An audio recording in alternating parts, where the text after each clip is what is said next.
اللهم صل وسلم وبارك على سيدنا محمد وعلى آله وصحبه أجمعين. يا صباح الفل، يا صباح الأمل، صباح التفاؤل على جميع متابعيني. أنا زهقت كل يوم من هعمل أكل إيه، لازم أغير من سمك لفراخ للحمة. فقلت لا، النهاردة هعمل صينية بطاطس. كنت في درس مع الشبر ونص الصغير بتاعي، ورحت الدروس وخلصت جاية 6:30 البيت. عايزة أعمل أي حاجة بسرعة، عملت بسرعة صينية بطاطس زي ما انتوا شايفين. وطبعا سلقت بيض وعملت حبة رز بشعرية بسرعة، عشان طبعا الأولاد كلهم جايين من الدروس عايزين ياكلوا. فنسمي الله كده وإن شاء الله تشوفوا معايا أسرع صينية بطاطس. متفقين متفقين. يلا، أنا جبت بصلة كبيرة وبصلة صغيرة. البصلة الكبيرة دي عليها فلفل أسمر، عليها ملح، عليها كمون، عليها قرفة، قرنين فلفل أخضر، مخرطاهم عليها ناعم. وده كله همسكه ايه، ادعكه زي ما انتم شايفين كده. ادعك البصله بالحاجه بتاعتها بالتوابل، وفي كمان فيها تومه. هدعك التوابل كلها مع بعضها، وهنزل معاكم بالبطاطس بتاعتي. وبعد كده برضك كنت عامله طماطم في الخلاط، ضربه طماطم في الخلاط هنزل بيها. مش بقولكوا سهله. نزلت خلاص معاكم بالطماطم اهيت، هقلبها كلها ببعضها وخلاص، وهحطها على نار تاخد غلوه على نار عاليه. وبعد كده بحب اوطي عليها النار خالص، بحط عليها في الاخر بس معلقتين زيت، معلقه سمنه، اي حاجه عندك موجوده.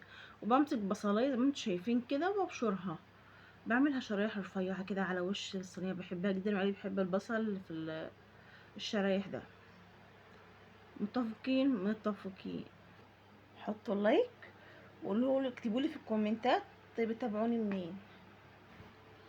لو بعمل صينيه البطاطس بالفراخ مش بحط عليها زيت نهائي ولا سمنه، هي السمنه اللي تنزل من الدهن الموجود في الفراخ. وبألف هنا وشفا يا رب اللي ياكل اي حاجه، وربنا يحسن بين ايدينا جميعا. وهنعمل حبه رز بشعريه. عملت ايه، جبت حله وحطيت فيها حبه زيت وحبه ومعلقه سمنه. وطبعا هحمر الشعريه بتاعتي، ولما تحمر هنزل بيها. كنت غاسله رز قبلها وهنزل بيه مصفيه ميته، يعني سايبه ميه بسيطه فيه بس وخلاص. هنزل معاكم بالرز وهقلب وازوده ميه، واظبط طبعا الملح بتاعه. بحب احط فلفل اسمر بسيط على وش الرز.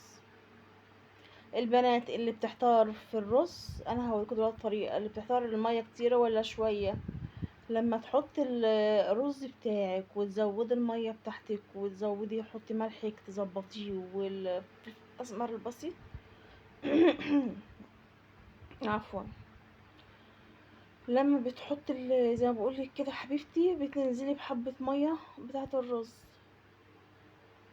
فانا نزلت اهوت معاكم في معلقه. هتحطي معلقه في وسط الحله وشوفي كده بالنظر. لو المعلقه معايا مالت يبقى كده ميته ياما، لو سيبت في النص يبقى كده ميته مظبوط. يعني كده كان عايز كام حبه ميه، ماسك قوي مظبوط قوي، زودت كام حبه ميه كده وخلاص.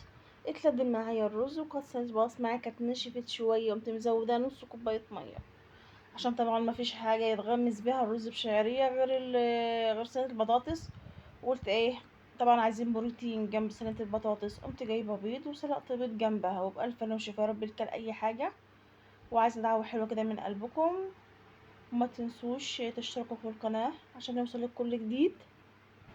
وكمان بقى دخلنا في الدراسة، فكل أم طبعا زي بالظبط محتارة، بتودي دروس وبتودي نوادي وبتيجي تعمل أكل، وبتجلل كارث في الوقت ده كمان، كارث وكتب. فالله المستعان يا رب، وربنا يعيننا جميعا يا رب، ويحسن ما بين ايدينا وكلكم. وصحيان بدري عشان اللانش بوكس ونلبسهم ونطرقهم مع السلامة. بجد الموضوع صعب علينا وعليهم. مع السلامة ان شاء الله، اشوفكم في فيديو جديد. مع السلامة، مع السلامة.